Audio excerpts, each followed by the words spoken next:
Não.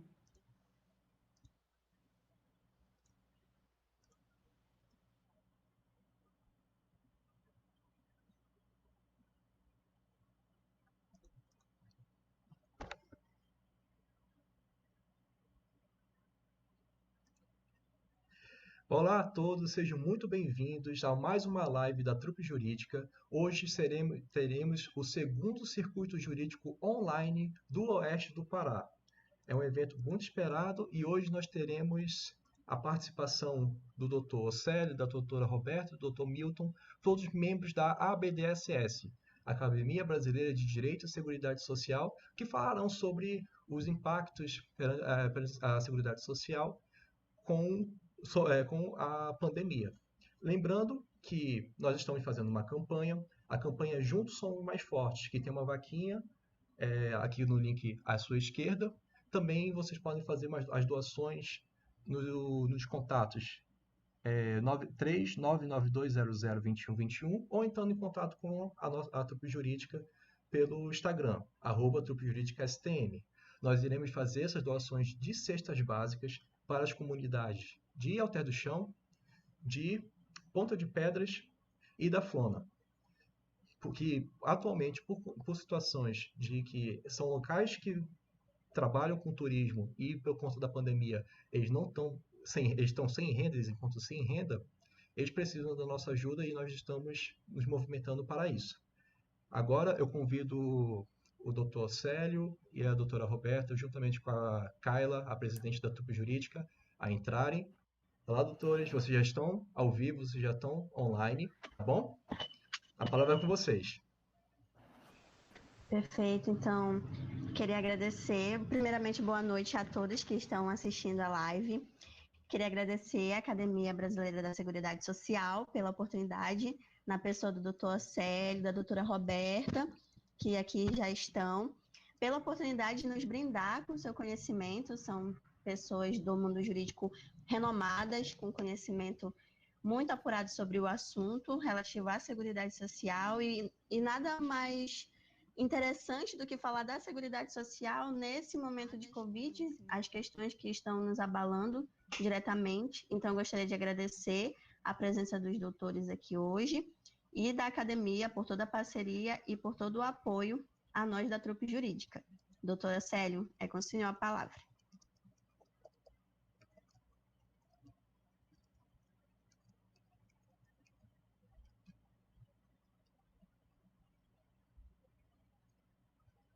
Doutor Célio, o senhor está sem áudio.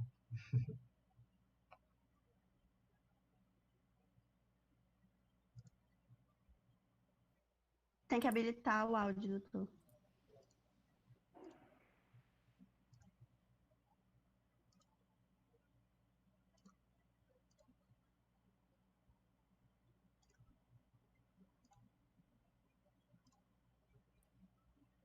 Olá. Opa, melhorou aí? Opa, Ouviu? agora sim, estamos lhe ouvindo, doutor. Alô? Ok, então desculpem aí, porque há pouco a gente estava com o áudio ligado, né? Então eu não imaginei que tivesse caído. Então, retomando, é uma grande alegria, uma grande satisfação realizarmos este evento conjunto, Academia Brasileira de Direito da Seguridade Social com a Trupe Jurídica, sobretudo neste momento muito delicado da vida na sociedade brasileira e no mundo também, em razão da pandemia da Covid, uma situação que leva a diversas reflexões do ponto de vista social, do ponto de vista religioso, do ponto de vista jurídico, e a motivação do evento, que é uma obra, uma iniciativa social muito importante de jovens que não são apenas idealistas, mas são jovens comprometidos com uma sociedade mais justa. Então, um grande prazer, realmente, a gente realizar este evento conjuntamente. Então, já passo, né, diretamente para o meu tema, ou a doutora Roberta dá um alô antes disso aí, Kaila? Boa noite a todos. É, eu gostaria de agradecer o honrado convite feito pela Trupe Jurídica e me sinto lisonjeada de poder participar de um debate com grandes nomes da academia, como o Dr. Océlio de Jesus Moraes e o Dr. Milton Tibau. Então, fica aqui meus agradecimentos, espero que todos possam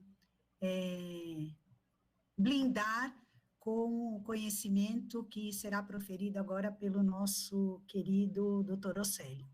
Uma boa noite e até já. Bom, então o que a gente vai conversar aqui é um tema de grande relevância do ponto de vista social para os trabalhadores, do ponto de vista jurídico para as empresas e também do ponto de vista jurídico para os trabalhadores e do ponto de vista da atuação judiciária da Justiça do Trabalho. A temática se refere à compreensão da decisão do Supremo Tribunal Federal, que é recente, agora de abril, do mês de abril, acerca do adoecimento pela pandemia da Covid como uma doença ocupacional. Então, este tema, ele é muito importante porque ele muda uma perspectiva de proteção social para trabalhadores a partir desta decisão do Supremo, que ela tem um efeito vinculativo para empresas, para trabalhadores, para sindicatos, para a Justiça do Trabalho, em especial, que é o ramo da Justiça Federal da União, que trata da relação de trabalho e dos contratos de trabalho. Então, a decisão do Supremo Tribunal Federal se deu em sede da ação direta de inconstitucionalidade número 6.342, de 2020, agora de março. Essa ação direta de inconstitucionalidade foi promovida em razão da MP, de uma medida provisória 927, de 2020, do governo federal. Esta medida provisória trazia, e ainda, obviamente, ainda traz, porque ela está vigente, vários aspectos que modificavam, flexibilizavam, criavam regras diferenciadas para as relações de trabalho durante o efeito da pandemia da Covid. E a principal delas é exatamente a questão da empresa ter a autonomia de flexibilizar algumas regras trabalhistas, em razão do trabalho prestado durante a pandemia. Um partido político, então, considerou que esta medida provisória lesionava, violava direitos dos trabalhadores. Então, ajuizou esta ação direta de inconstitucionalidade, coletada sob o número 6.342 de 2020, conforme já destaquei. E, em especial, questionava o artigo 29 e o artigo 31 desta MP, tá? O artigo 29 e 31 desta MP. O Supremo Tribunal Federal, por maioria de seus doutos ministros, não deu provimento integral, não acolheu de forma integral a ação direta de inconstitucionalidade, mas acolheu e empregou o efeito suspensivo aos artigos 29 e 31 da MP, Para a nossa conversa aqui, para o nosso diálogo aqui, interessa o artigo 29, que é o que está relacionado exatamente à questão da doença ocupacional em razão do adoecimento pelo acometimento da pandemia da Covid. Então, este artigo 29 trazia uma redação que dizia o seguinte: os casos de contaminação pelo coronavírus, que é o vírus, né, na pandemia da Covid-19, não serão considerados ocupacionais, não serão considerados doenças ocupacionais, exceto mediante comprovação do nexo causal. Então, esta era a redação do artigo 29 da MP, que o Supremo Tribunal Federal, por maioria, decidiu suspender a validade, decidiu retirar a validade, decidiu excluí-la da MP. O relator da medida provisória, o relator da ministro Marco Aurélio, entendia que este artigo não sofria de nenhuma inconstitucionalidade. Mas, através de um voto divergente do ministro Alexandre de Moraes, o Supremo, então, por maioria, disse que, a prevalecer a redação deste artigo, haveria violação aos direitos sociais dos trabalhadores. E então declarou que o adoecimento pela pandemia da Covid-19 seria, então, equiparada à doença profissional, a doença ocupacional. Então, esta é a questão central da nossa fala aqui. Por quê? Porque, a partir desta decisão, tem havido uma série de interpretações, tanto no meio acadêmico quanto no meio judicial, de que são interpretações divergentes e até mesmo emprestam uma amplitude que não está contemplada, na minha percepção, na decisão do Supremo Tribunal Federal. Vamos entender por que não está contemplada.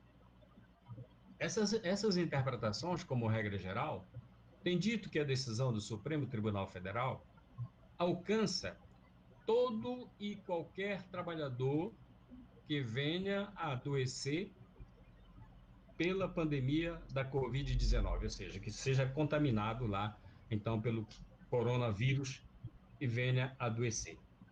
Então, essa, em regra geral, a interpretação tem sido esta, não é? Ampla, sem nenhuma restrição. Mas observemos o seguinte, tecnicamente, juridicamente, observemos o seguinte: quando o Supremo Tribunal Federal declara que o adoecimento pela Covid-19 se equipara à doença ocupacional, quando ele declara isso, nós precisamos fazer uma remissão, nós precisamos fazer uma leitura do que trata a Lei 8.213 de 1991, especialmente nos artigos 19 e 20, notadamente no inciso 2º, acerca do que seja o acidente do trabalho e acerca do que seja a doença ocupacional, que se equipara, na forma da Lei 8.213 de 91, ao acidente do trabalho. Tá? Então, quando o Supremo declara isso aí, a declaração de fundo dele, embora não tenha ficado explícita, até porque o acórdão ainda não foi redigido, e o relator será o ministro Alexandre de Moraes, então, porque o acórdão ainda não foi redigido, não ficou ainda explícito que este alcance ele é limitado às situações tipificadas na lei. Por que eu digo isto? Por que juridicamente eu digo isto e sustento isto? Porque para considerar o adoecimento pela Covid-19 como uma doença ocupacional, o conceito legal tem que se reportar obrigatoriamente ao artigo 20 da lei, ao artigo 19 da lei 8.213 de 1991. Obrigatoriamente tem que se reportar a este artigo. Do contrário, haverá uma incongruência legal e uma incongruência constitucional. Então, o que diz o artigo 19 da Lei 8.213 de 1991, acerca do que seja acidente do trabalho? Ele fala que acidente do trabalho é o que ocorre pelo exercício do trabalho a serviço de empresa ou do empregador doméstico. Ou do empregador doméstico. Olha lá, tá? Cuja consequência provoque lesão corporal ou perturbação funcional que cause a perda do trabalho de forma temporária ou definitiva, ou que possa levar à morte. Então, o acidente no trabalho, ele exige legalmente a comprovação de alguns requisitos. Primeiro requisito, aí, para se enquadrar na decisão do Supremo. Primeiro requisito, a prestação de serviço do trabalhador deve ser para um empregador. Para um empregador. Logo, para compreender que o adoecimento pela Covid-19 deva ser equiparado à doença ocupacional, aquele trabalhador tem que ser empregado. Este é o primeiro requisito. Isto é fundamental. Segundo requisito, para caracterizar o acidente do trabalho, há necessidade de que este adoecimento afaste o trabalhador por período superior a 14 dias. E isto o incapacite ao trabalho. Ou significa o quê? Em outras palavras, isso aí. Que este adoecimento se deu em razão do trabalho para a empresa ou para o empregador doméstico. Em razão do trabalho para a empresa ou empregador doméstico. Quando se fala em razão do trabalho para a empresa ou empregador doméstico, necessariamente este trabalho não é aquele prestado exclusivamente no âmbito da empresa, mas necessariamente o trabalho está sendo prestado para a empresa. Então, este é o segundo elemento legal para compreender o alcance da decisão do Supremo Tribunal Federal quando equipara o adoecimento pela Covid à doença ocupacional. O terceiro elemento legal indispensável para esta compreensão é que este trabalhador, para receber o auxílio-doença acidentário, ele precisa ser segurado obrigatório da Previdência Social. Ele precisa ser segurado obrigatório da Previdência Social, tal como está previsto no artigo 11 da Lei 8.213 de 1991. É segurado obrigatório na qualidade de empregado. Então, ele é um segurado obrigatório. Esta condição de segurado obrigatório vai conferir, então, a este trabalhador que adoecer pela pandemia da Covid-19 a possibilidade do recebimento do auxílio-doença acidentária no Código 94 ou do auxílio-acidente no Código 91, quando ele for transformado. Então, este é o terceiro elemento, a condição de segurado obrigatório.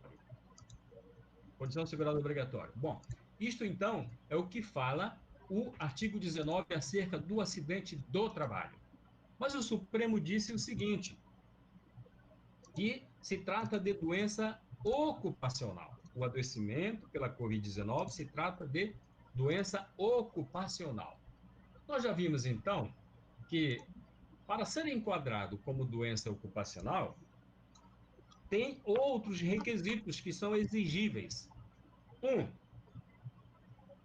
É claro que a Lei 8.213 de 91 equipara a doença ocupacional a acidente do trabalho. Então, o conceito de doença do trabalho, exige os mesmos requisitos tipificadores do artigo 19 da Lei 8.213 de 1991. Não pode ser considerada uma doença ocupacional se esses elementos tipificadores do acidente de trabalho estiverem ausentes. E qual é o conceito, então, de doença do trabalho? Na forma do artigo 20, inciso 2º da Lei 8.213 de 91. É exatamente aquela doença que é adquirida.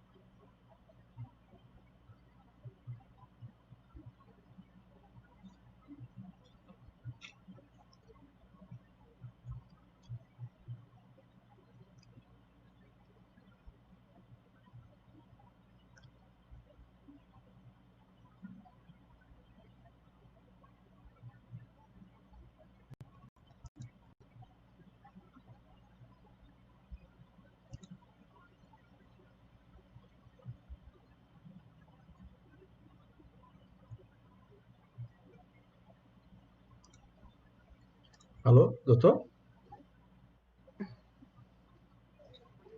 Alô, doutor Célio? Ô, Célio? Eu acho que deu uma falha técnica aqui, uma conexão. Eu acho que deve ter sido internet. Alô, doutor Célio?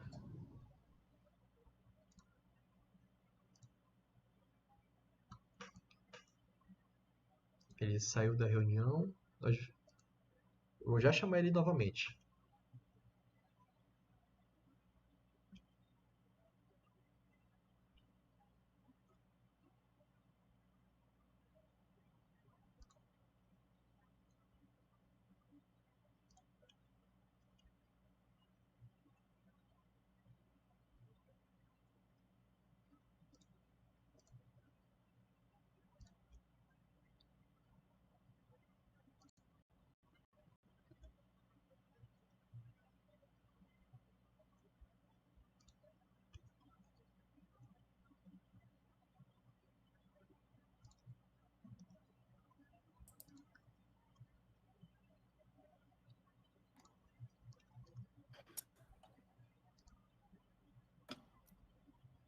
José?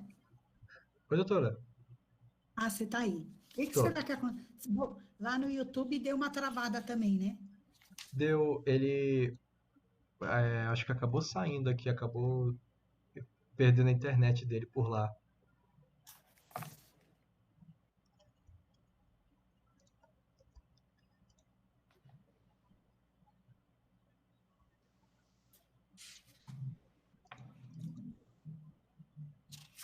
Tem muita gente acompanhando? Atualmente temos 8 pessoas assistindo. Uhum.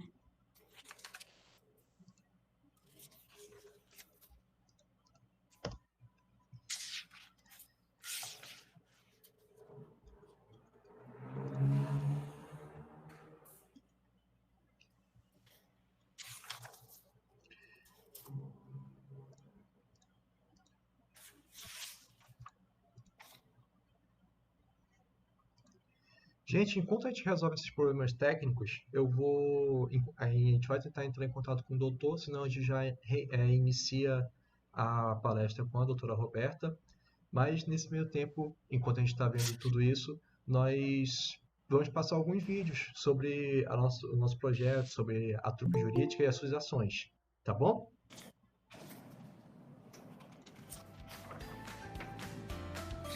Ok, José.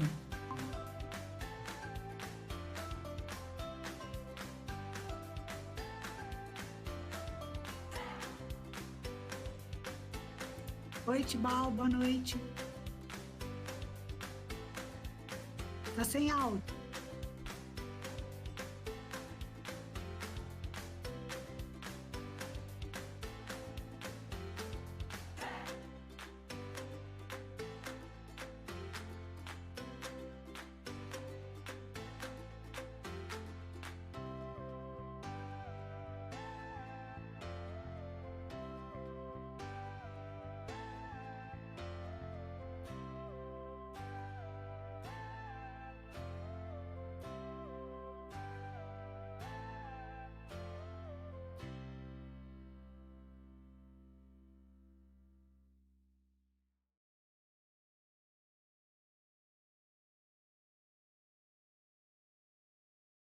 Você diz que caiu minha conexão.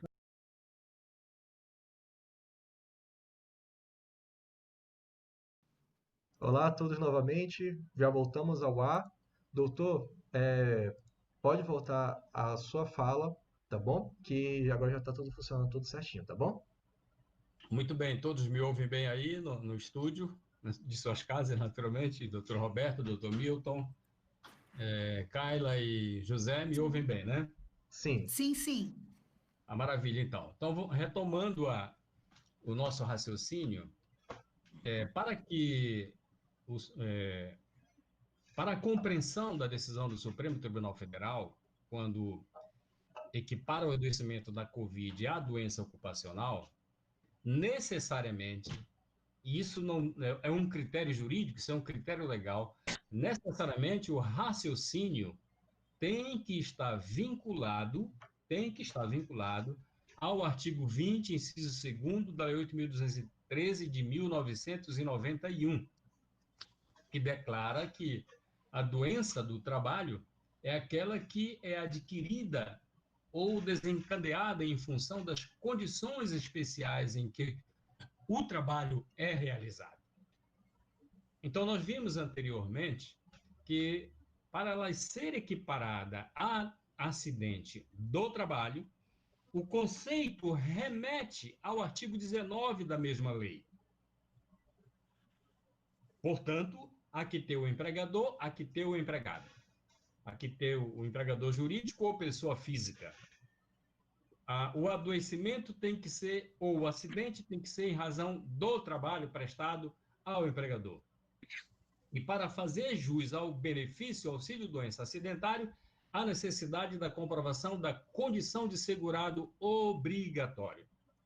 Logo aí nós já estamos verificando que a decisão do Supremo Tribunal Federal não alcança todo e qualquer trabalhador, mas alcança exclusivamente o trabalhador que é segurado obrigatório, seja ele empregado, ou seja ele naquelas hipóteses de trabalhador que é contribuinte, que é segurado obrigatório, mas não mantém um vínculo de emprego.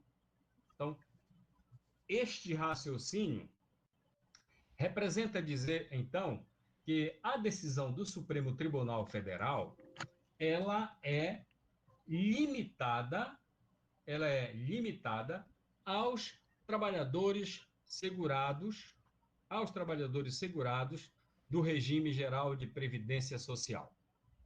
Porque a equiparação da doença ocupacional, que é também conhecida como doença do trabalho, a acidente do trabalho, em razão do adoecimento da Covid, só pode ser compreendida, e esta é uma interpretação centrada no conjunto sistemático da Lei 8.213 de 91, só pode ser compreendida se esses elementos tipificadores estiverem presentes.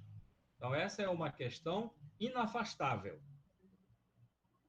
Portanto, não será possível imputar, e esta é uma outra consequência agora de natureza jurídica, na minha percepção, não será possível imputar responsabilidade à empresa por adoecimento de Covid se aquele trabalhador não for seu empregado e se não for segurado obrigatório e se o adoecimento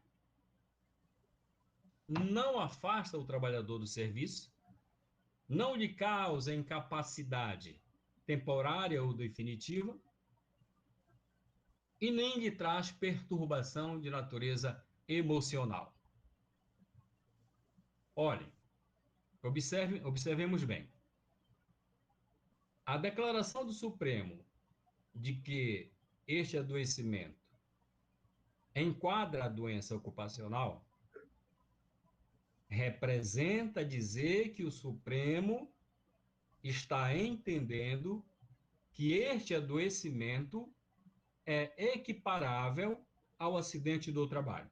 Portanto, para ser compreendido como equiparável ao acidente do trabalho, há esta necessidade, então, da tipificação destes elementos do artigo 20 e do artigo 19 da Lei 8.213 de 1991. Bom, mas aqueles trabalhadores que não são segurados obrigatórios do regime geral de previdência social, eles não são alcançados pela decisão do Supremo Tribunal Federal, não são alcançados, porque não detêm a qualidade de segurado obrigatório. Na hipótese do adoecimento deles, ficará descoberto quanto à proteção social pelo modo previdenciário, não terão direito, porque não preenche aqueles requisitos legais.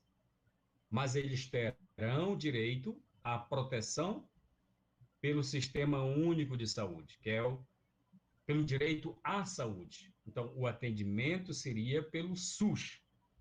Enquanto que este trabalhador que é segurado obrigatório, que é empregado também no adoecimento pela Covid, ele é encaminhado à Previdência Social, é emitida uma CAT, Comunicado de Acidente do Trabalho, é emitida uma CAT ao RGPS, para que, então, o RGPS lhe conceda o auxílio-doença acidentário. O auxílio-doença acidentário. Já este outro trabalhador autônomo, que não tem esta tipificação, ele não será encaminhado ao INSS mediante CAT.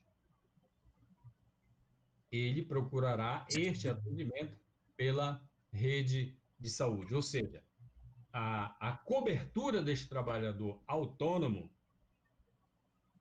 que não se enquadra na possibilidade da doença ocupacional, exatamente pela falta daqueles requisitos, a cobertura ou proteção social se dará pelo direito à saúde, que pela nossa Constituição é um direito, é um dever do Estado e um direito de todos, ou seja, o serviço é gratuito. O serviço não pode ser cobrado, o serviço deve ser de qualidade. Então, em suma e em síntese, na minha compreensão, para encerrar a nossa participação, o alcance da decisão do Supremo Tribunal Federal é limitado ao trabalhador segurado obrigatório que venha a adoecer em razão das condições em que o trabalho é realizado. Nesta condição, emite-se a CAT e a CAT, então, o regime geral, o INSS, será obrigado a conceder-lhe o benefício auxílio-doença sedentário pelo tempo em que for necessária para a sua recuperação da saúde. E os outros trabalhadores, então, que não estão enquadrados nesta qualidade, terão o direito à saúde pelo sistema de saúde. Então, seriam essas as reflexões acerca da Covid como doença ocupacional em face da decisão do Supremo Tribunal Federal, declarada recentemente esta decisão em face da ação direta de inconstitucionalidade 6.342/2020, que retirou a eficácia do artigo 29 da MP 927/2020. Muito obrigado aí a todos vocês que estão acompanhando a live, e a gente fica aqui para acompanhar os demais colegas quanto à sua participação. A palavra é sua aí, doutor Milton Timbal, nosso grande confrade. Perfeito, doutor. Muito boa as suas palavras. Doutor Milton, o senhor sinta-se à vontade já para abrir a sua câmera e já começar a falar. E lembrando a todos que estão assistindo a gente, quem quiser tirar dúvidas e fazer perguntas, ao final da nossa transmissão nós vamos responder todas elas, tá bom? Então, doutor Milton, a palavra é com o senhor. Está com o senhor. O senhor está me ouvindo aí direitinho? Estou, perfeitamente. Então, perfeito. Boa noite a todos, Prof. Jurídica, nossos telespectadores. Boa noite, presidente, a nossa Academia Brasileira de Direito à Seguridade Social. Boa noite, professora Roberta, minha querida confreira da mesma academia. Estamos aqui para falar sobre as consequências, os impactos do coronavírus, Covid-19, na Seguridade Social. E eu pesquisei e marquei 4 interseções dessa pandemia no sistema da Seguridade Social. A primeira delas, indiscutivelmente, diz respeito ao sistema arrecadatório, porque esse isolamento social, principalmente, está afetando a economia e, consequentemente, isso vai repercutir nas condições de contribuição dos segurados e das empresas.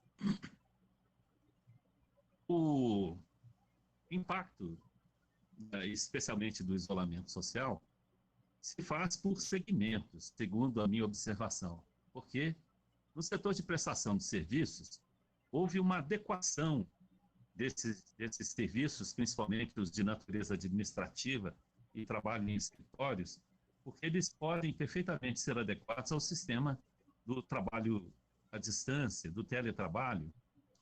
E, portanto, a Covid acelerou a força, né? Eu, inclusive, sou uma das pessoas que fui instada a me superar para me adequar a esses novos meios tecnológicos de comunicação.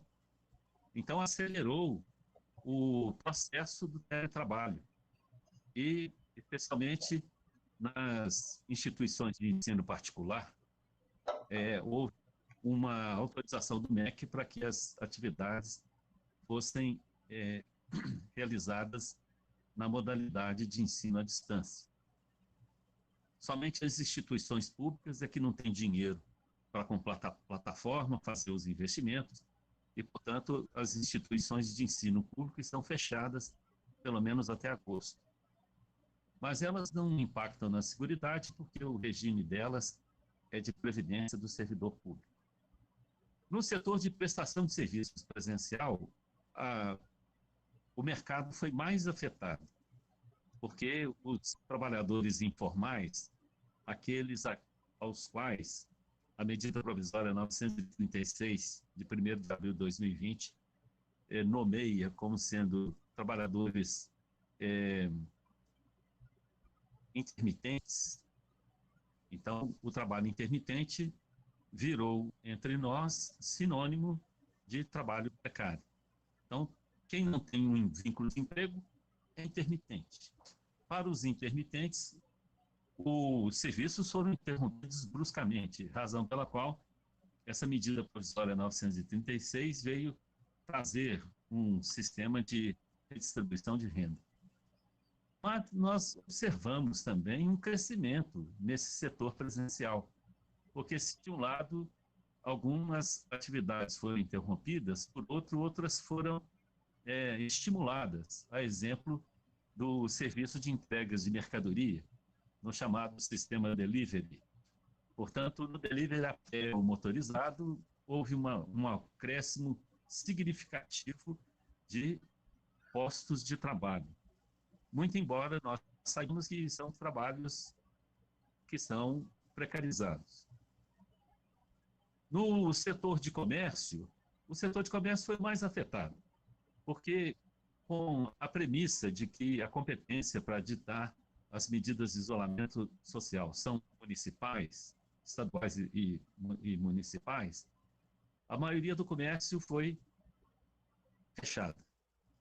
Sendo fechado, não há como o empregador cumprir a redução da jornada ou a suspensão do contrato de trabalho. Portanto, a premissa da medida provisória 936 só se faz factível na indústria, é inaplicável no comércio e não faz o mínimo sentido no trabalho rural. Embora a medida provisória também se refira ao trabalho doméstico, é de pouca compreensão de como possa haver uma redução de jornada ou uma suspensão de contrato de trabalho de uma doméstica, de uma faxineira, mas, enfim, o setor foi fortemente afetado, o do comércio. Muito embora essa pandemia tenha aberto também a oportunidade para que o setor de comércio florescesse no sistema de comércio virtual, no comércio, no e-commerce, comércio virtual. Nós sabemos de muitas empresas que aumentaram seu faturamento, acelerando as vendas pela internet e, consequentemente, tiveram que contratar mais vendedores, mais motoristas para entregar mercadorias. E, portanto, se de um lado o mercado de trabalho fechou oportunidades, abriu outras tantas. E só este passado, esse período de 90 dias da suposta ou da possível duração desse isolamento social, é que o INSS pode efetivamente dizer qual foi a perda dessa arrecadação. A segunda característica que nós identificamos da incursão da pandemia na seara da Seguridade Social foi o reforço da característica da Seguridade Social como sistema de redistribuição de renda. A medida provisória 936, de 1º de abril de 2020, instituiu um benefício para os trabalhadores ativos, estendendo para eles o seguro-desemprego. Então, é um sistema interessante, porque o seguro-desemprego está sendo concedido sem que o empregado tenha sido demitido. Ou seja, esse sistema de renda é um semi-desemprego, assim podemos dizer. Mas isso reforça a importância do sistema de repartição como um sistema de redistribuição de renda, o que não seria possível caso, no ano passado, a nossa Previdência tivesse sido reformada para se adotar um sistema de previdência privada de capitalização compulsória. Portanto, a medida provisória 936, ela, ao criar o benefício de ajuda compensatória, aliás, do Programa Emergencial de Manutenção do Emprego e da Renda, estendeu para os trabalhadores ativos, sob a condição da empresa não os demitir, o benefício do seguro-desemprego na forma do artigo 5º da Lei 7.998, de 1990, que rege o seguro-desemprego. Para quem não é, ou melhor, a lei estabelece 3 faixas salariais. A dos que recebem menos até 2 salários mínimos, e o empregado hipersuficiente, aquele que recebe mais do que o quádruplo do valor do limite teto, que na atualidade está fixado em 12 mil e pouco.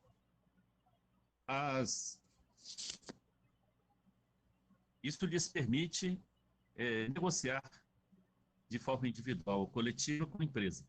Quem está na faixa de 2 salários mínimos até o limite da definição de empregado hipersuficiente necessariamente tem que negociar via negociação coletiva.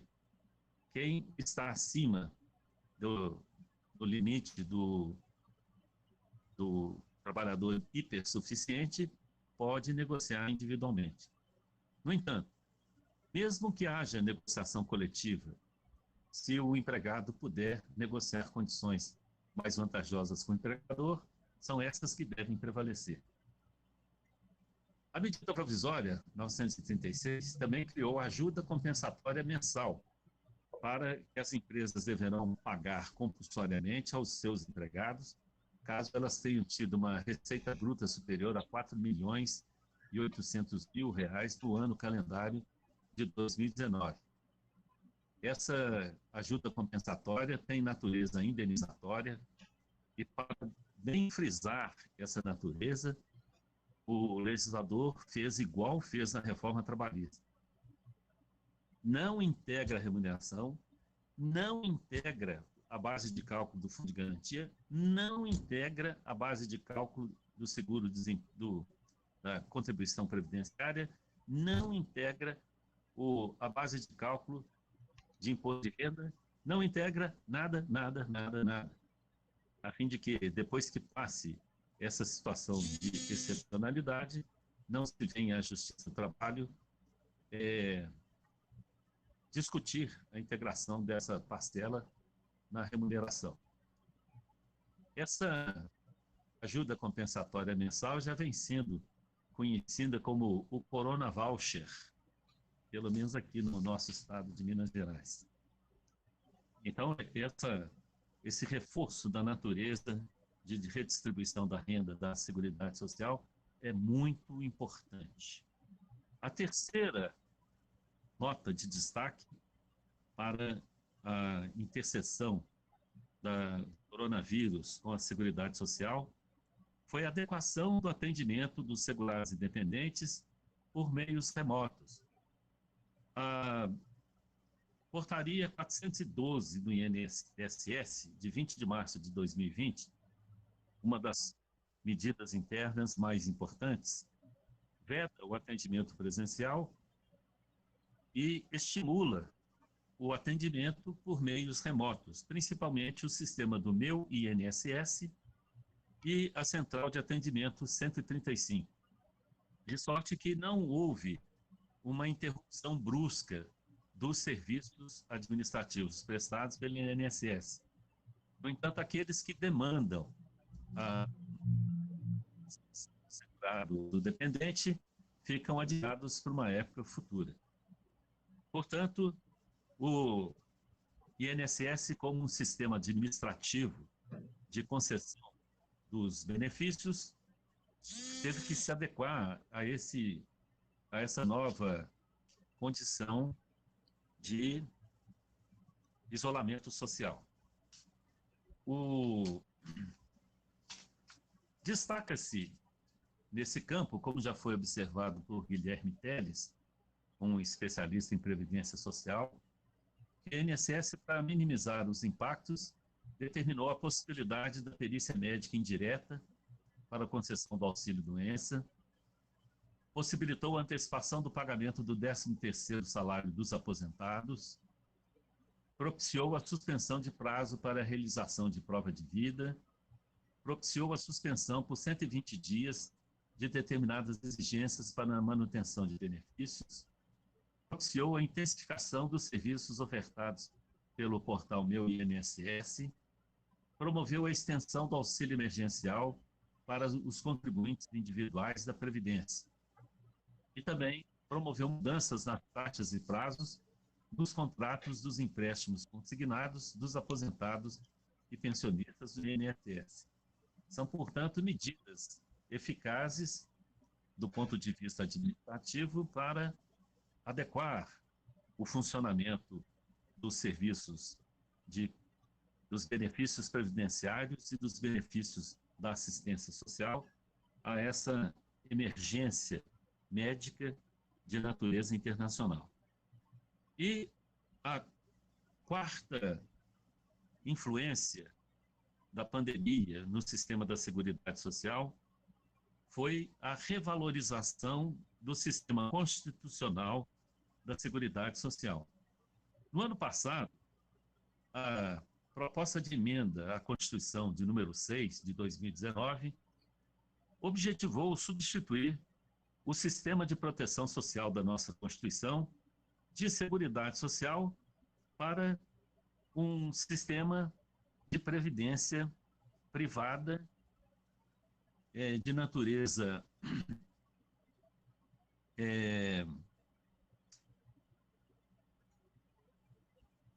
um regime de captação nos moldes de um modelo sueco, que é o sistema das chamadas contas nocionais. É uma evolução, um pequeno aprimoramento em relação ao modelo chileno.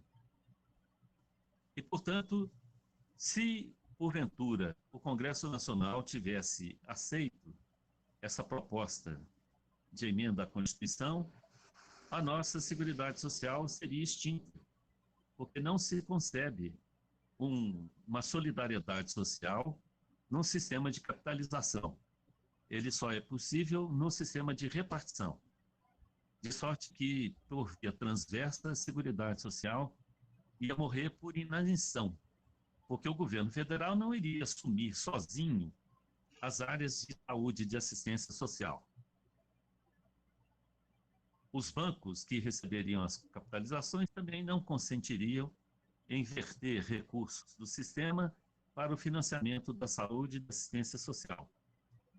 De sorte que o surgimento dessa pandemia acabou movendo o governo federal a revalorizar o sistema da Seguridade Social, especialmente na área de saúde. São poucos os países no mundo que têm um sistema unificado de saúde como o nosso. Nós podemos falar o que falamos sobre o Sistema Único de Saúde. Que ele poderia ser melhor? Sim, sem dúvida. O objetivo é aprimorar o sistema e não acabar com o sistema. Se não fosse esse sistema unificado, já está estruturado, implantado e funcionando, a ação da pandemia seriam muito mais tardias, seriam atrasadas, os efeitos seriam muito mais nefastos.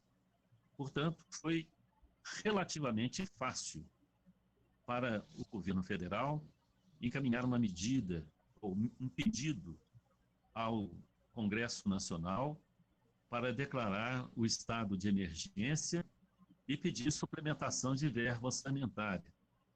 E, por isso, o dinheiro que não estava previsto no orçamento da Seguridade, até porque, entendo eu, o enfrentamento da pandemia é da área da saúde pública, não é da área da saúde social, como os especialistas da saúde nomeiam o atendimento à área de saúde da Seguridade Social. Portanto, essa injeção de recursos extraordinário vai movimentar o sistema de saúde para atender a população necessitada durante essa fase excepcional. Então, são esses 4 aspectos que eu relevo sejam os mais relevantes na questão do impacto da pandemia sobre a área da Seguridade Social. Perfeito, doutor. Muito obrigado pela sua fala, tá bom? Eu convido a doutora Roberta a se preparar para poder falar também, tá?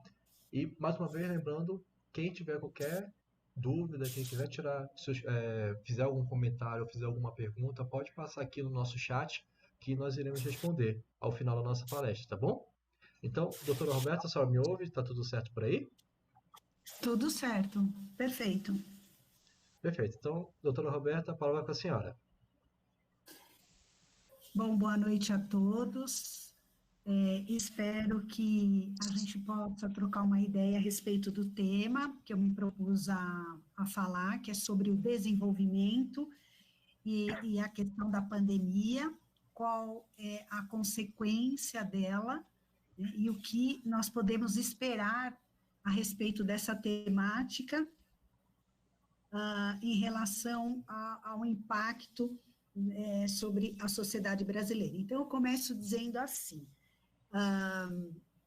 que nós vamos fazer uma diferenciação, eu vou conceituar o que é o desenvolvimento, depois eu vou diferenciar direito de desenvolvimento com direito do desenvolvimento e com o direito ao desenvolvimento, para a gente poder compreender e depois fazer o fechamento do tema com a questão da pandemia hoje. Então, vamos lá. Primeiramente, a declaração sobre o direito ao desenvolvimento, ela surgiu de uma resolução da ONU, a resolução 128 da Assembleia Geral das Nações Unidas, em 4 de dezembro de 1986.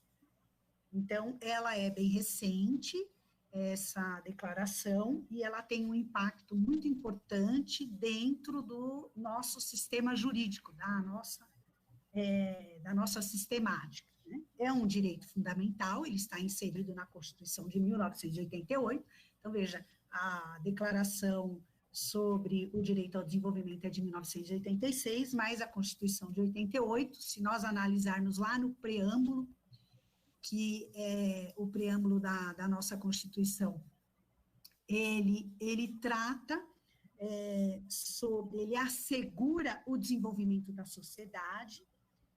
E o que é esse desenvolvimento? Qual é o conceito de desenvolvimento? Então, se quem está nos ouvindo for no Dicionário de Filosofia de Nicole Abayamo, ele diz lá que o desenvolvimento é um movimento em direção ao melhor. Então, o desenvolvimento, o que ele significa? Ele significa o progresso, a evolução. Se a gente olhar para a nossa bandeira brasileira, lá no centro está escrito assim, ordem e progresso, não é isso? Então, a palavra progresso, se nós trouxermos para esse conceito de um direito numa nova modernidade, esse progresso é o desenvolvimento, que nós encontramos no preâmbulo da nossa Constituição.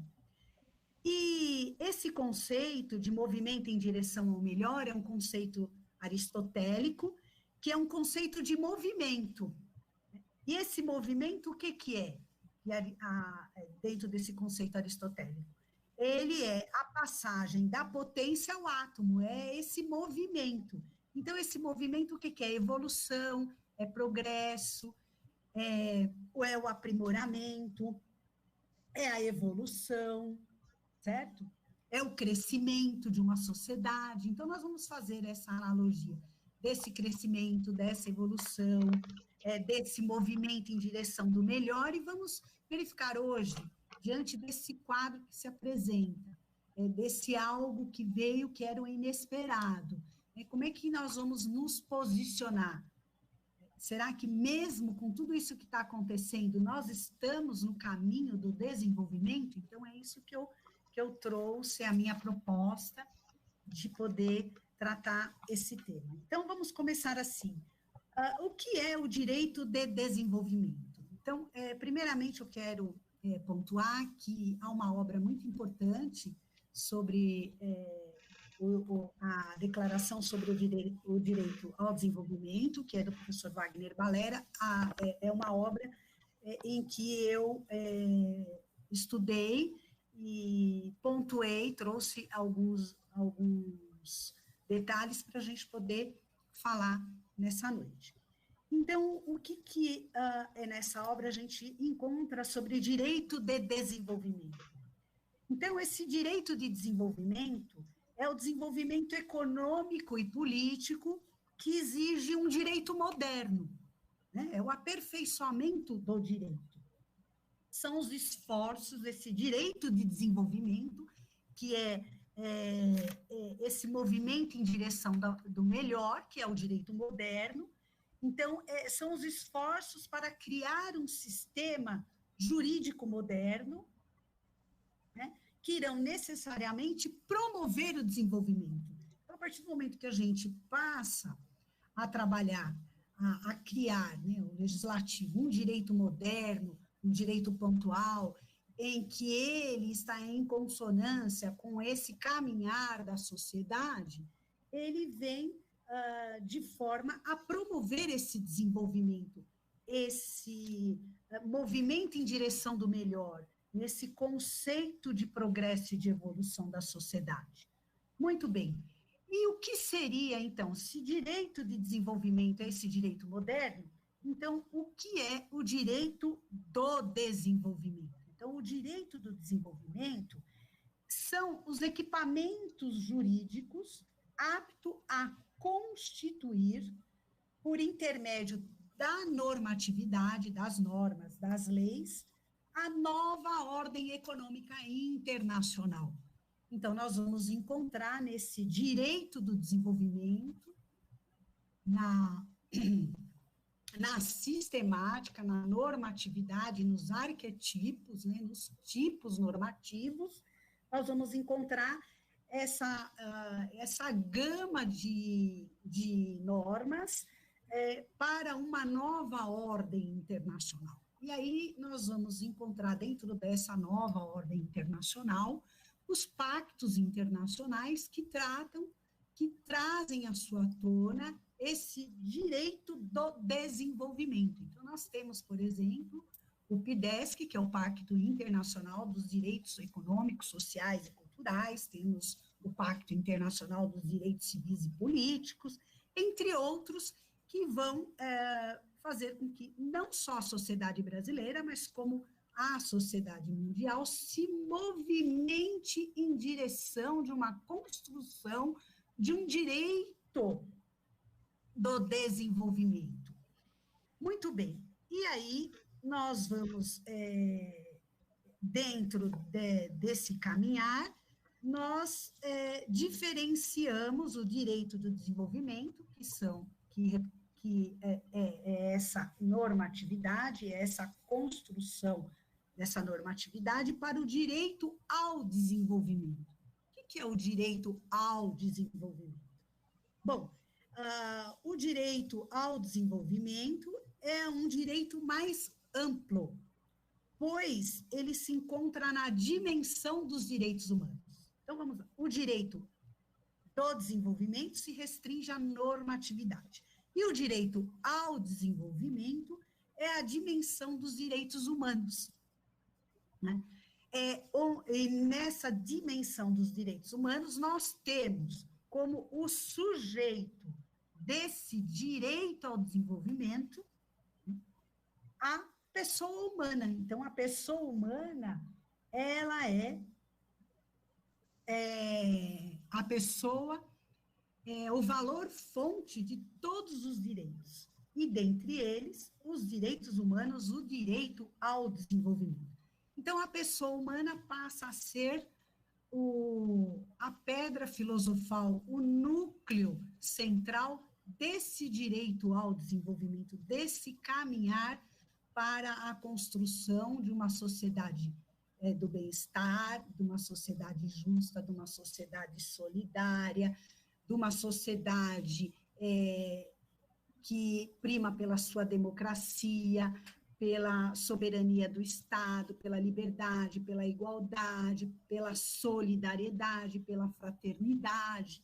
Então, nós vamos de encontro com esses direitos que, antes de serem direitos, são valores, certo? E a partir do momento que o direito do desenvolvimento normatiza esses direitos, eles passam a ser direitos fundamentais. Muito bem. Aí, se nós formos lá no artigo 1º da Declaração sobre o Direito ao Desenvolvimento, ele diz assim, até poético, ele diz assim: o direito ao desenvolvimento é um direito humano inalienável, em virtude da qual toda pessoa humana e todos os povos têm direito de participar, de contribuir, de desfrutar do desenvolvimento econômico, social, cultural, político, no qual todos os direitos humanos e liberdades fundamentais sejam plenamente realizados.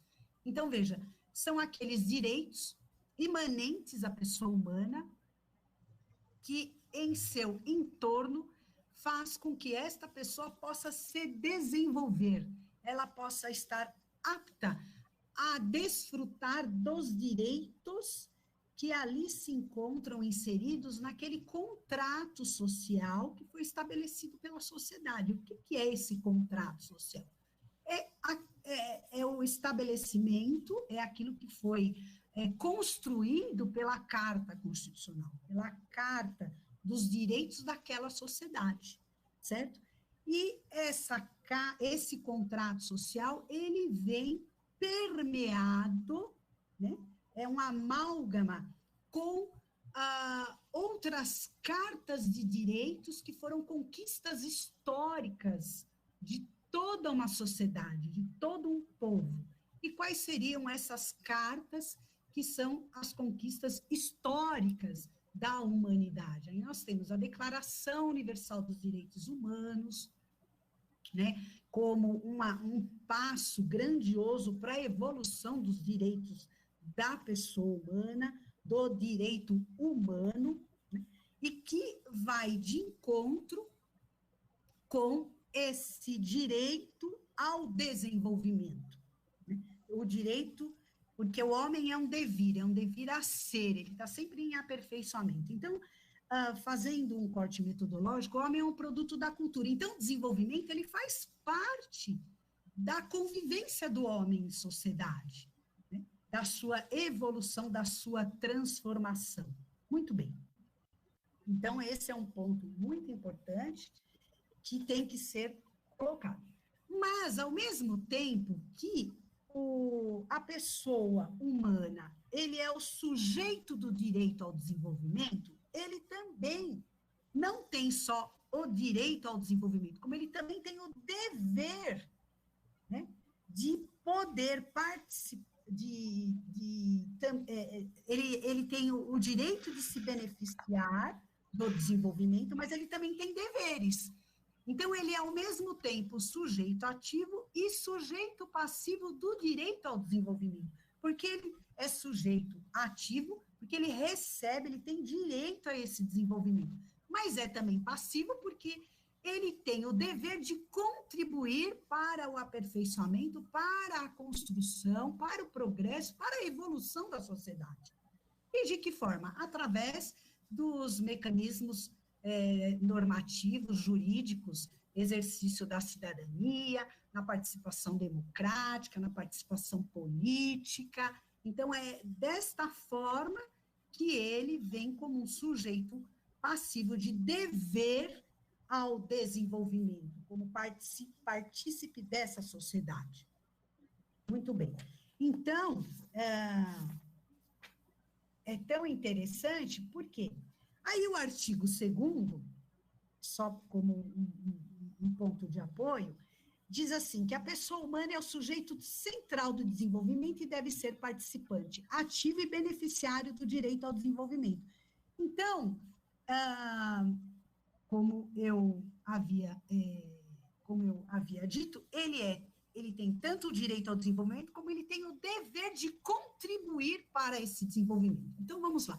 Atualmente, nós estamos vivenciando algo que veio, um infortúnio que pegou a sociedade, a humanidade toda de surpresa, mas em que passo o que acontece hoje vai interferir nesse desenvolvimento?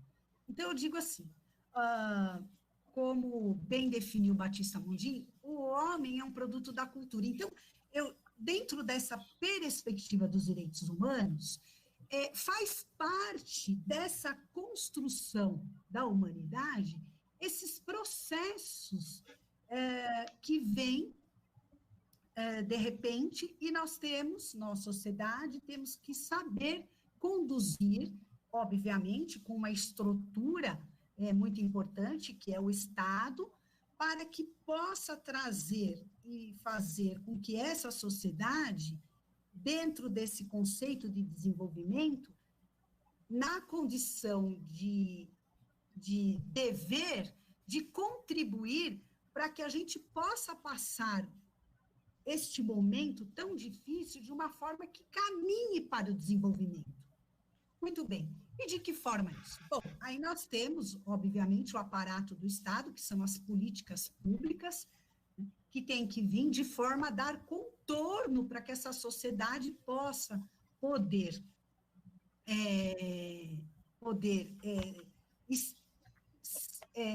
se mostrar diante dessa problemática e caminhar diante dela. Como a gente estuda em direitos humanos, os direitos humanos, eles se pontuam por avanços e retrocessos. Se a gente acompanhar a história da humanidade, nós já tivemos, dentro desse histórico, dentro dessa afirmação histórica, e que foram fundando esses direitos humanos, nós tivemos várias situações em que a humanidade já passou por problemas semelhantes. Nós tivemos a gripe espanhola há 100 anos atrás. Então, se a gente imaginar dentro de um contexto histórico, a sociedade evoluiu, desenvolveu com relação a esse acontecimento, vieram estudos científicos importantíssimos, não é? Trouxe a medicação na época e que essa sociedade passou por aquela situação e ela caminhou. Nós tivemos a Segunda Grande Guerra Mundial, que teve um impacto econômico, social, de enorme grandiosidade, mas a sociedade caminhou, evoluiu, se desenvolveu, não é? E foi, dentro desse processo de cultura, ela foi sempre caminhando em direção ao melhor. Aí vamos imaginar a Guerra Fria, passamos pela Guerra Fria, e assim por diante. E aí, agora, nos deparamos, né, no século XXI, em 2020, com a pandemia do coronavírus. Então, muito bem, mas nós avançamos, se nós imaginarmos, nós avançamos na ciência, no sentido de buscar alternativas na área da saúde, que está dentro do pilar do sistema de seguridade social, e também dentro do aspecto social, para poder aparar essa sociedade. Então, veja, nós estamos caminhando para o desenvolvimento. E tenho certeza que com o investimento na área de tecnologia, de infraestrutura, as pesquisas vão avançar nessa sociedade e nós vamos chegar pontualmente eu creio e acredito nisso, porque a ciência está aí avançando, de que nós vamos descobrir um medicamento eficaz e vamos passar. E lá mais para frente, daqui a uns anos, nós vamos olhar para trás e dizer, olha, vejam como a sociedade se desenvolveu, como ela conseguiu se transformar nesse movimento em direção do melhor. Então, são através dessas dificuldades, através dos problemas que surgem em sociedade, que a ciência avança, a política avança, o social avança, a cultura avança, porque faz parte do processo civilizatório da humanidade. E aí todos, né, a humanidade passa a olhar e a tomar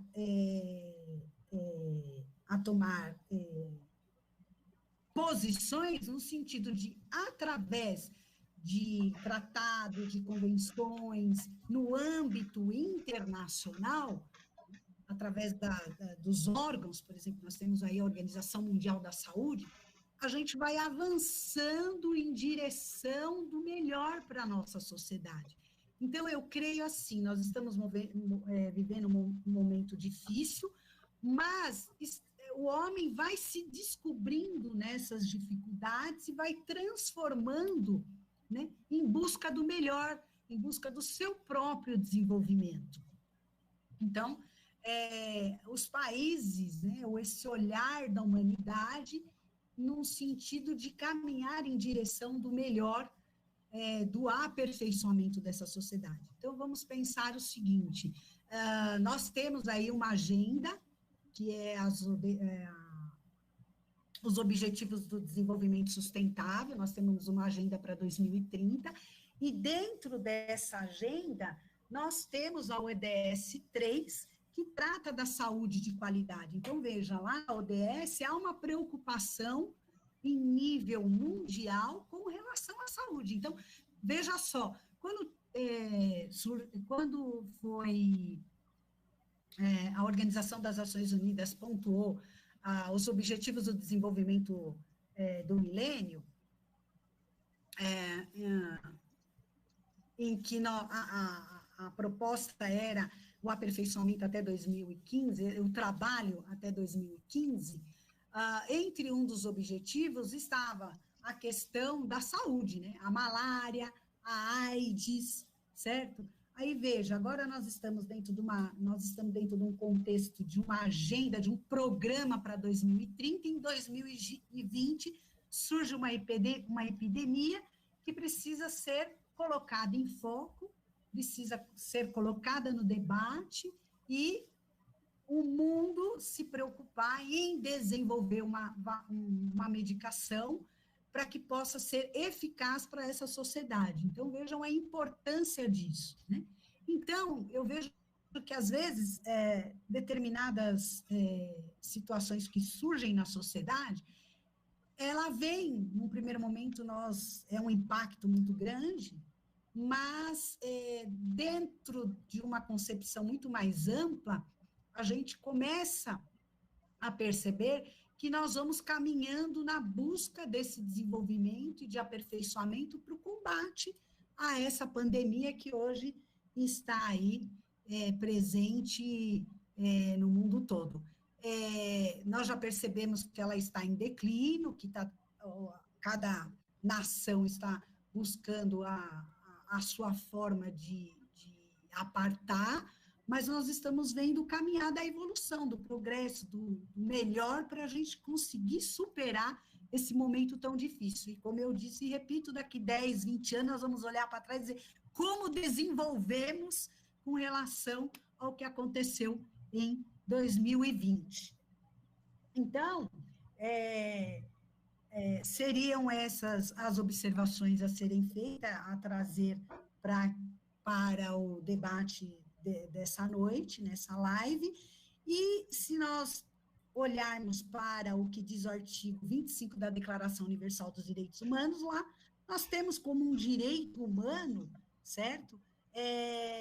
A questão da saúde. Então, vejam, é algo que é uma construção que foi feita a partir do quê? A partir de situações de extrema, assim, de apartação que aconteceu na sociedade. E a declaração surge pós-Segunda Grande Guerra Mundial.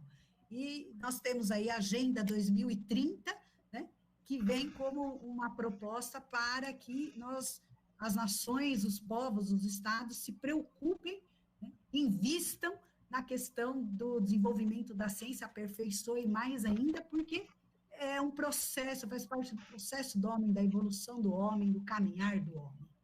Então, são essas ponderações que eu trouxe para hoje, e espero ter contribuído, poderia falar mais, mas eu creio que já me dou por satisfeita com essas colocações. E fico aberta a questionamentos, debates e complementações dos meus colegas, do confrade Dr. Océlio e do confrade Dr. Milton Tibau. Obrigada. Perfeito, doutora. Muito obrigado. Opa, pode falar, doutor.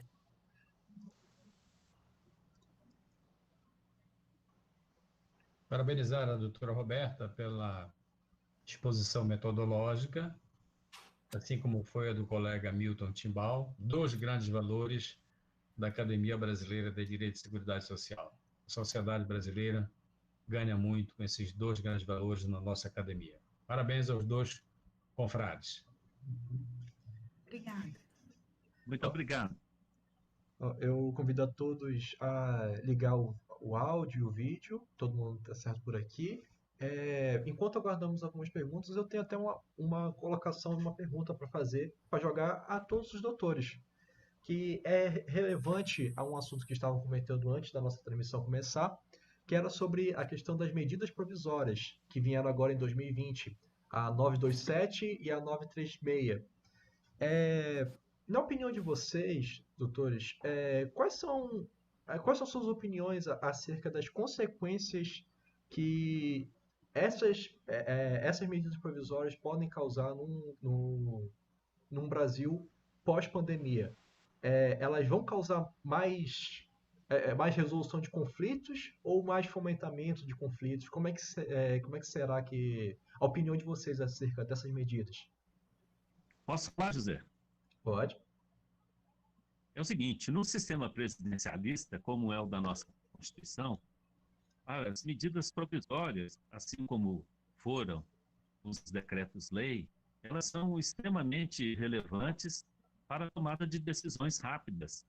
A medida provisória, no caso da pandemia, foi tomada com extrema pertinência, segundo o meu entendimento. Agora, o direito vive dos conflitos. E o conflito não vem propriamente do ato normativo. O conflito se instala no seio social. O direito se apresenta como antídoto para resolver as chagas, né, do tecido social. Complementando o raciocínio do confrade Milton, o próprio nome medida provisória já a define, né?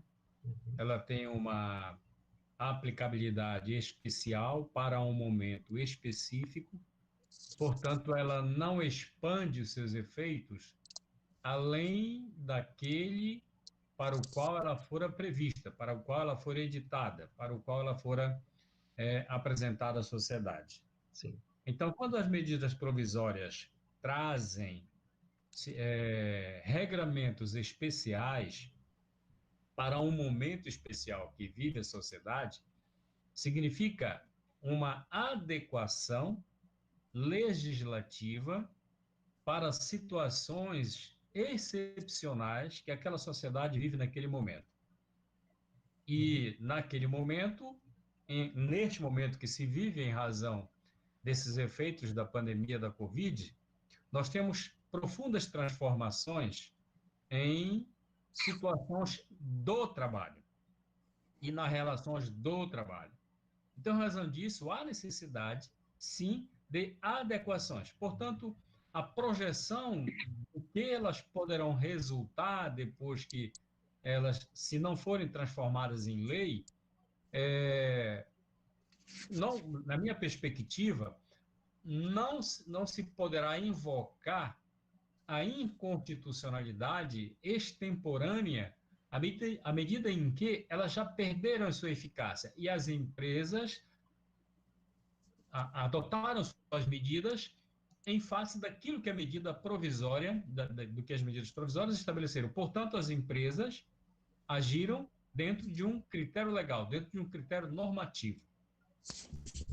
Portanto, como falou o confrade Timbal, as medidas provisórias nesse sentido, elas vêm exatamente buscar adequações de uma realidade de extrema dificuldade de sobrevivência do trabalho humano, de sobrevivência de pequenas e grandes empresas e dos efeitos disso para a sociedade. Então, ela vem buscar uma adequação.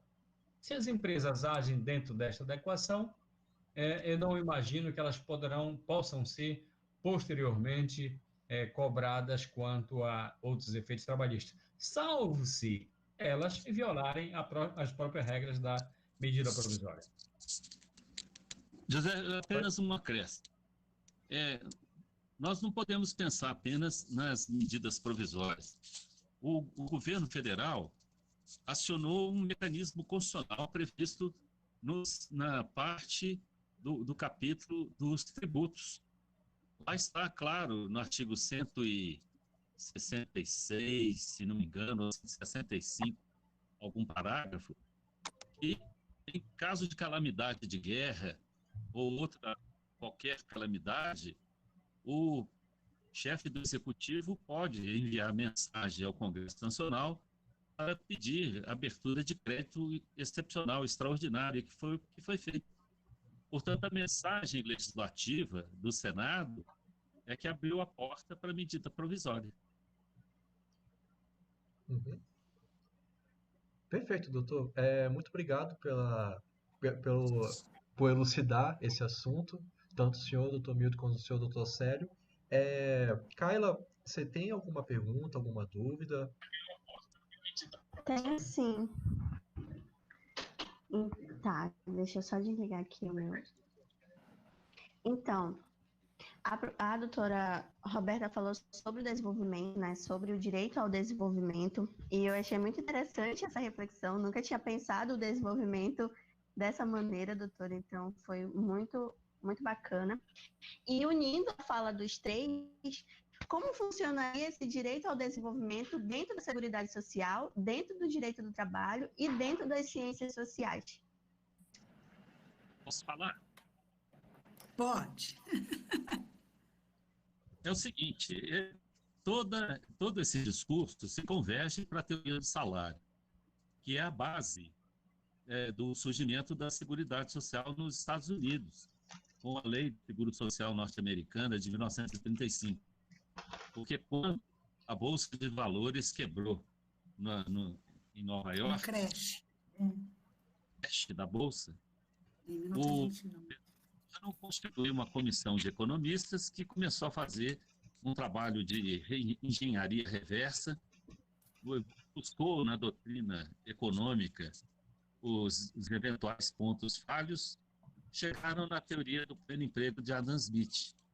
E aí que nós detectamos como um dos resultados importantes da pandemia sobre o sistema da Seguridade é reforçar esse sistema de redistribuição de renda. Naquela época descobriram que quando o governo investe no social, ele não está jogando dinheiro fora, ele está fazendo investimento. Já existe uma regra estabelecida para o retorno financeiro sobre a forma de tributo. Para cada dólar que o governo americano investiu no seguro-desemprego, esse valor voltou multiplicado por 4 sob a forma de tributos. Essa regra se aplica da mesma forma. Qualquer centavo que o governo investiu na criação dessa renda extraordinária voltará sob a forma de tributo para os cofres públicos. Isso não é dinheiro a fundo perdido, isso é investimento. Investir no social é investir também na economia. E tanto é assim que a percepção dos benefícios de aposentadoria e de pensão por segurados em cidades do interior, em muitos casos, é o que sustenta a economia local. E, portanto, acabar com esse caráter de redistribuição de renda da Seguridade Social significaria matar a economia das pequenas cidades.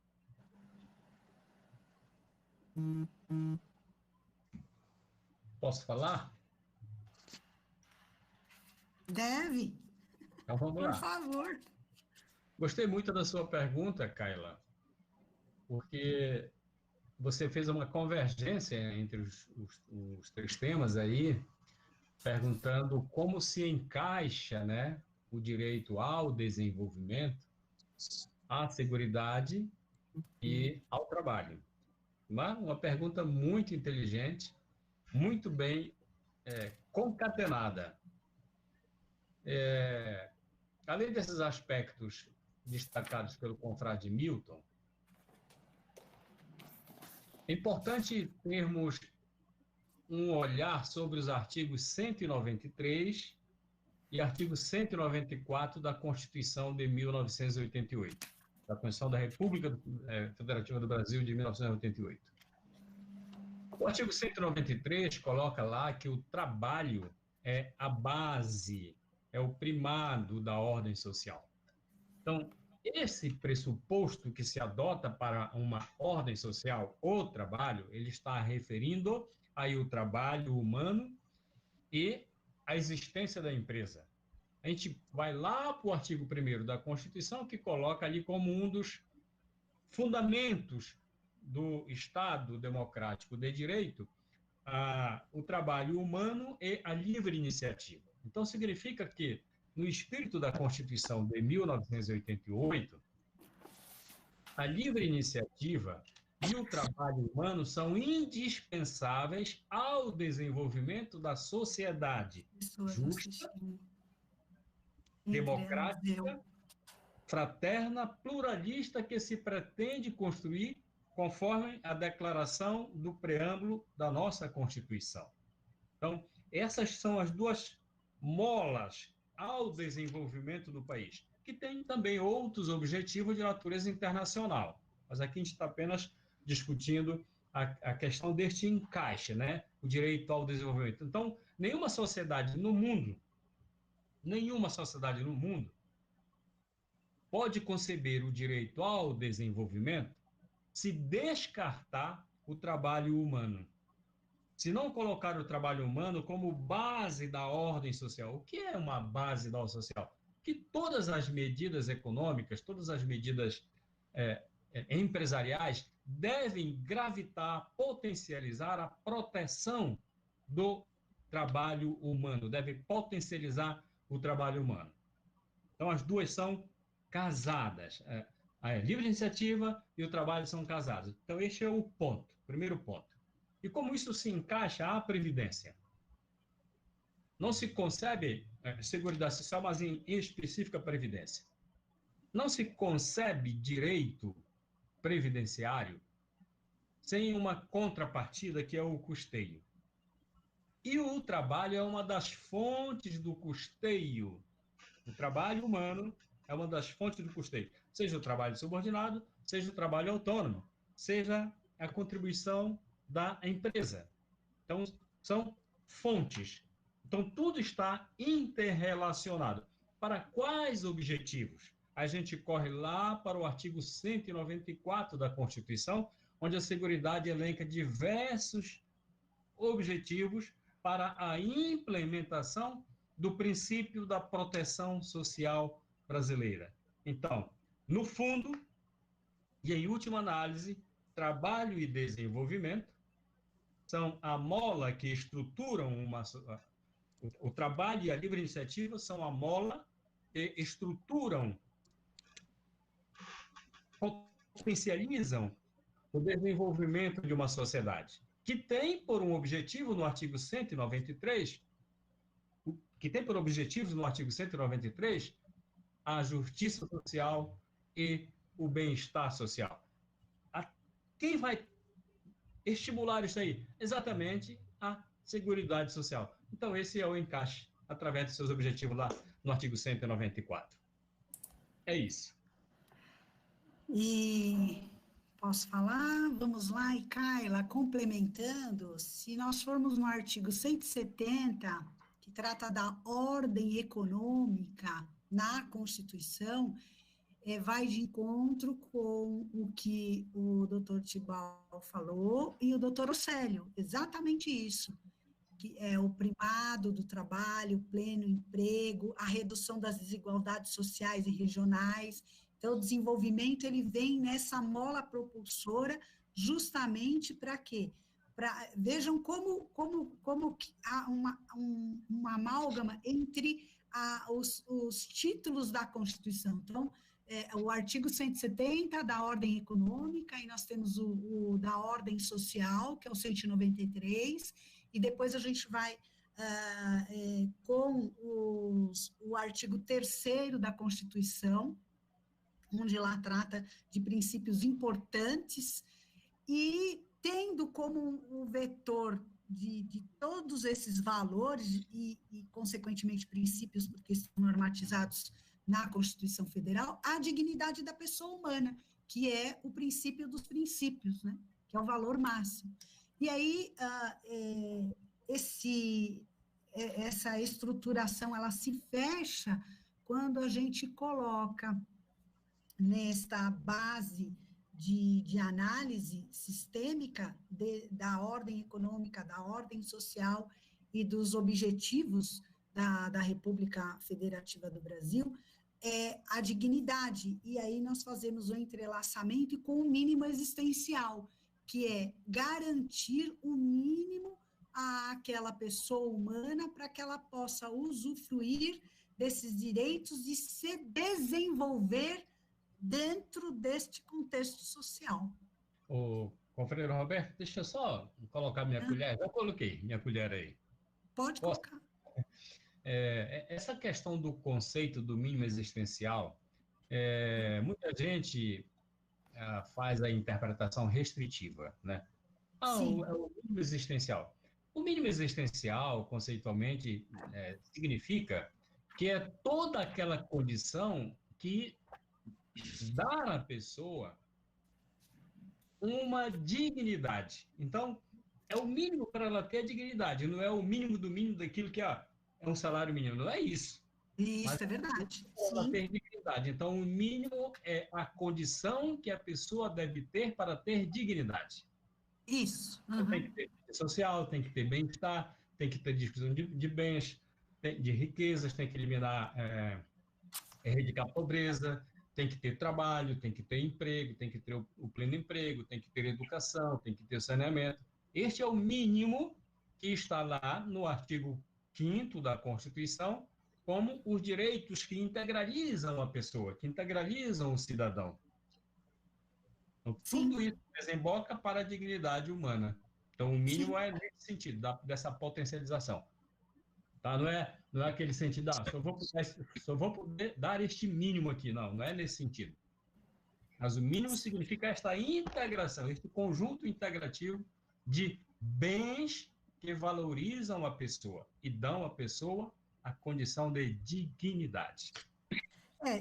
Eu complementaria assim, que é garantir, entre outras coisas, doutor Océlio, a igualdade de oportunidade, o acesso para todos aos recursos básicos, a educação, serviços de saúde, alimentação, habitação, emprego e distribuição equitativa de renda.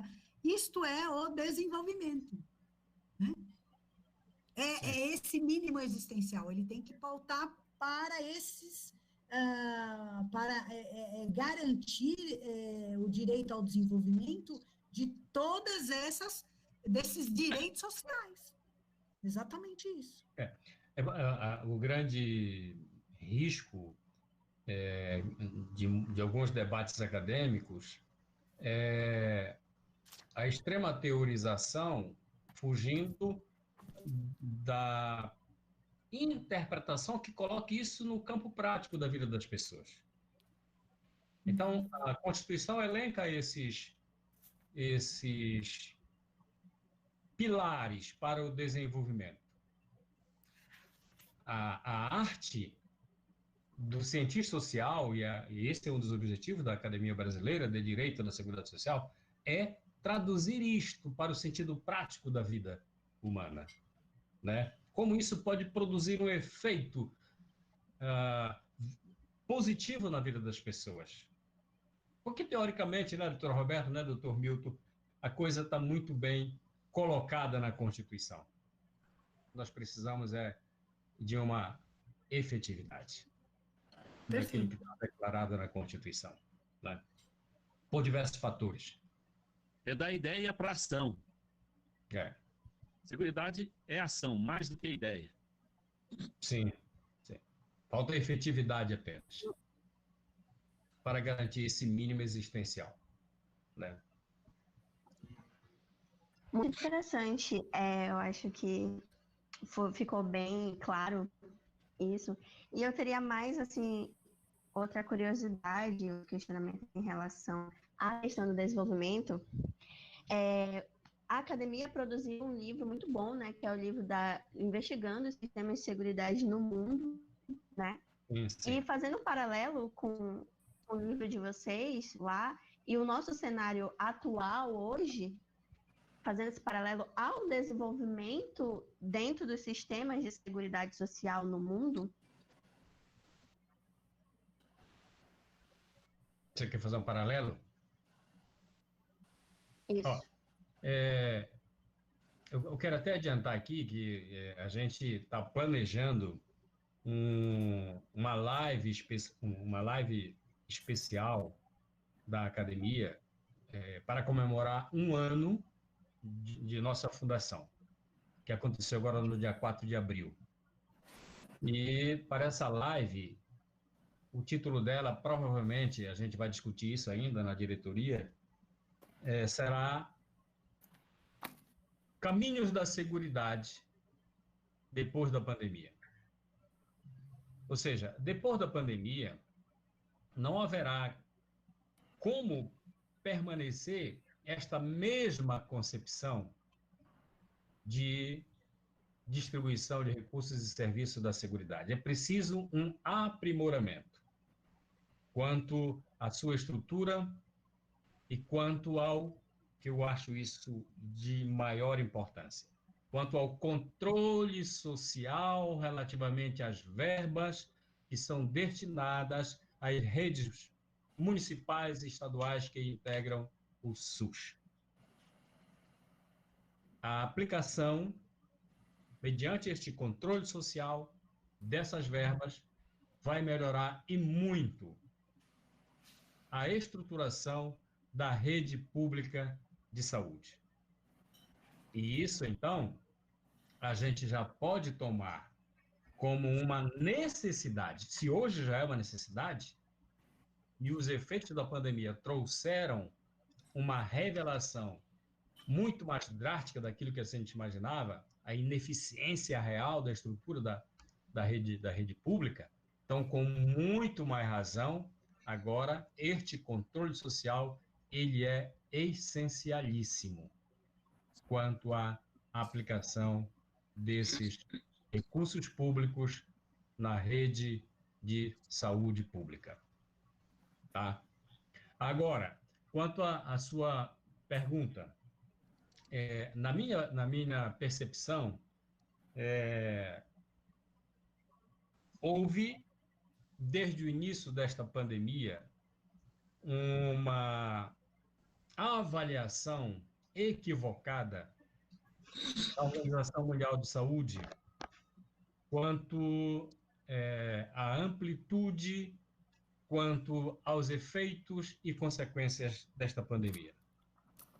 E isso gerou uma falta de linguagem única para um comando efetivo de controle, de combate, de estudos do coronavírus.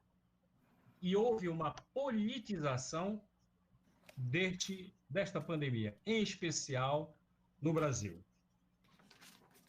Quando se politiza o assunto, em razão de ideologias partidárias, eu coloco partidárias porque a política é algo positivo, é exercício inerente de cada um, nós somos por excelência, políticos.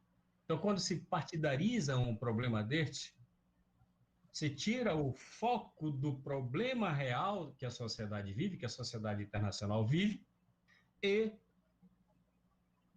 desvia o foco do problema e não soluciona o problema. No caso do Brasil, estados e municípios adotaram de um modo diversos políticas, quando o correto, na minha percepção, era haver uma linguagem única, coordenada, em que uma área federal, o Ministério da Saúde, deveria chamar, se lhe tivesse dado esta autonomia para isso, foi retirada essa autonomia. Então, se tivessem, secretários municipais, secretários estaduais, vamos sentar, vamos planejar a forma de como devemos enfrentar de um modo uníssono o problema da pandemia no Brasil. E aí, qual é o teu problema no município tal, qual é o teu problema no estado tal, e em razão das especificidades, ações especiais poderiam ser adotadas. Mas uma coordenação única não houve. Não tendo havendo uma coordenação única, nós tivemos linguagens diversas. E isso causou, na minha percepção, um problema de combate adequado. Porque nós tivemos a polarização política acerca do tema e o tema central, que era o sofrimento da população que precisava do atendimento, era colocado em foi colocado em segundo plano. E isso não está correto do ponto de vista do direito da saúde, que é um dever do Estado. Tá? Do ponto de vista internacional, por que eu digo que houve um claudicamento? Porque no início, a OMS disse o seguinte, não, isso aqui não, pode ser que não seja uma pandemia, demorou a admitir, demorou a advertir quanto ao caso. Quando há esta demora e o vírus está se expandindo, viajando pelos aviões, pelas embarcações, etc., por todos os meios de propagação, de disseminação, perde-se o controle, aí expande-se a pandemia. Então, essa é uma coisa que, na minha visão, faltou o time do agir rápido. E uma outra coisa que eu pensei, e até já coloquei isso no artigo, como a OMS é um órgão, internacional da ONU, que trata de políticas, embora não seja vinculativo, mas são indicativos, políticas públicas, há necessidade, a partir disto, da criação, instituição permanente de um centro internacional, coordenado pela OMS, de estudos de vírus. Exatamente observando as situações de modificações climáticas no mundo, as situações que podem levar às potencializações de vírus. Então, estudos permanentes quanto às situações virais.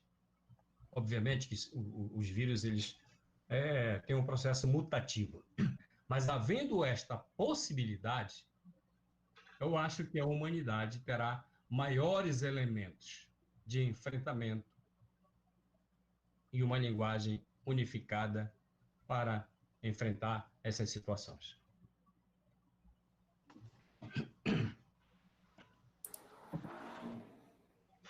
Perfeito. Os doutores querem comentar a respeito? Não, eu estou satisfeita já. Então, é isso, gente. Olha, não vejo mais perguntas aqui no chat. Eu acho que tem algum... Onde vocês, doutores, vocês estão com o YouTube ligado? O áudio está dando microfonia aqui. Não, eu não. Uhum. Tá, acho que agora normatizou, tudinho certinho. Então, doutores, eu tenho muito a agradecer a presença de vocês terem cedido esse tempinho aqui para estar aqui conosco, para debater sobre assuntos interessantíssimos e atuais que são relevantes à situação da pandemia. E a gente, em nome da Trupe Jurídica, agradece demais, demais mesmo, a participação de vocês. E a gente abre um convite para sempre que vocês precisarem da gente, precisarem para alguma coisa, pode contar que a Trupe Jurídica está aqui para vocês. E eu não vejo a hora de ver a live de vocês sobre comemorando o primeiro ano de vocês da BDSS. Vamos estar lá, com certeza, em peso. Bom, eu agradeço a oportunidade de ter participado desse debate. Foi um debate muito profícuo, aprendi também. E estaremos sempre dispostos a colaborar para o crescimento da nossa academia, da política e do conhecimento de seguridade social. Eu também agradeço a oportunidade de encontrar os confrades e de poder participar com tão ilustres colegas e com a Trupe Jurídica, que tanto nos honrou e tanto contribuiu para a academia no nosso evento ano passado. Muitíssimo obrigada.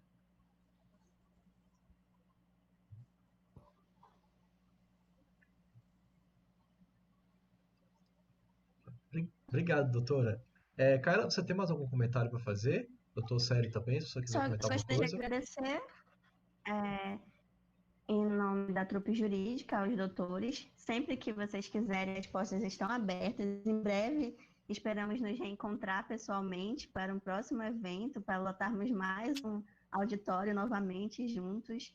É sempre um prazer estar com vocês, aprender bastante. A doutora Roberta sempre me ensina muito, eu adoro ouvir as palestras do doutor Célio, do doutor Timbal. Sempre aprendo muita coisa nova, então isso é muito importante, esse tipo de debate, tanto para a gente que está na academia, quanto para as pessoas que já estão na labuta do direito. Então, muito obrigado, doutores, e muito obrigada a todos que estavam presentes aqui na nossa live. E com certeza já deixo aí o convite para seguir futuramente o canal da academia, que em breve vai estar pronto, e seguir a academia no Instagram. Então, todos que estão assistindo, sigam a academia no Instagram. Eles sempre com temáticas muito boas, então sigam eles no Instagram também. Doutora Célio? Eu acho que o Dr. Célio está com algum problema técnico aqui, não está? Muito obrigado, Foi. Carla. Como diz o jornalista, né, pela palhinha aí relativamente aos seguidores e para que sigam, né, o Instagram e a nossa página oficial, e daqui a pouco realmente teremos o nosso canal no YouTube, né, vai ser muito especial e faremos grandes eventos lá. Muito obrigado realmente pela participação. Eu me sinto muito feliz em rever o confrade Milton, um homem excepcional, que sempre está disposto a colaborar. Roberta, excepcional, está disposta a colaborar. Muito obrigado mesmo. Obrigada. Obrigado, gente. Obrigado a todo mundo que esteve aqui com a gente na nossa live. Nos encontramos numa próxima. E relembrando vocês, nós estamos fazendo uma campanha para fazer umas doações de cestas básicas à Alter do Chão, à Ponta de Pedras e à Flona, que estão em momentos de dificuldade por conta da pandemia, que são comunidades turísticas que, por conta da pandemia, não estão fazendo turismo, estão sem renda. Então, quem quiser fazer doações, temos o QR Code aqui do lado. Pode fazer doações também diretas através do contato 992002121.